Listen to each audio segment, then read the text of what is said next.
Hello প্রিয় শিক্ষার্থী বন্ধুরা, আসসালামু আলাইকুম। আশা করি সকলেই আল্লাহর রহমতের মধ্যে ভালো আছো।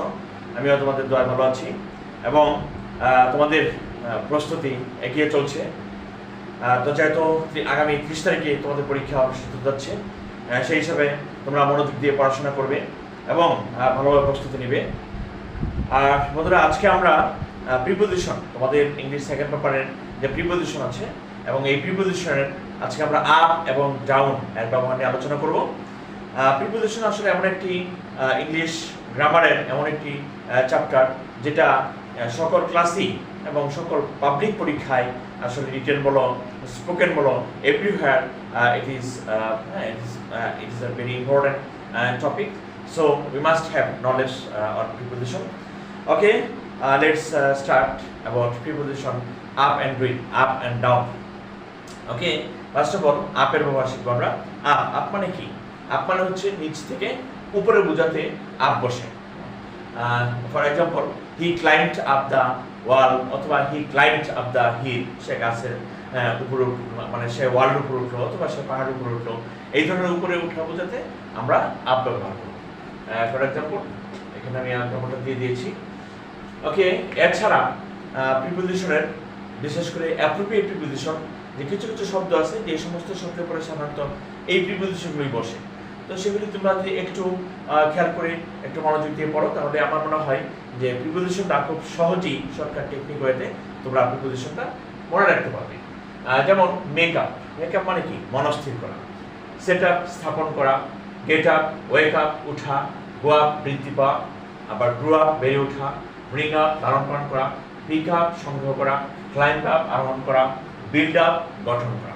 হ্যাঁ, অর্থাৎ get up, set up, pick up, build up, climb up, wake up, grow up ইত্যাদি সাধারণত এই সমস্ত শব্দের পরে আপ ব্যবহৃত হয়ে থাকে।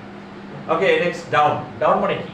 ডাউন হচ্ছে উপর থেকে নিচে নামা বোঝাতে ডাউন বসে। সেক্ষেত্রে যেমন he fell down from the tree, he fell down from the building, অর্থাৎ সে গাছ থেকে নিচে থেকে পড়ে গেল। তো এই ধরনের ক্ষেত্রে উপর থেকে নিচে বোঝাতে ডাউন বসে। তো এছাড়া কিছু কিছু সব ওয়ার্ড আছে যে সমস্ত শব্দের পরে সাধারণত এই প্রিপোজিশন বসে থাকে। আমি সেই শব্দের একটা তালিকা দিয়েছি, তোমরা অর্থ সহ লিখে দিয়েছি, তোমরা অবশ্যই এটা পড়বে যাতে ডাউনের ব্যবহারটা তোমাদের খুব সহজেই আয়ত্তে আসে। যেমন ব্রেকডাউন। ব্রেকডাউন মানে কি?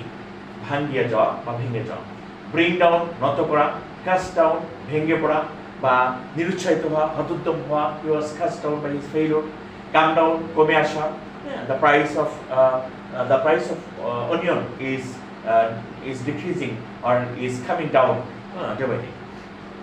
Cut down মানে কি? কেটে ফেলা। We shouldn't cut down trees.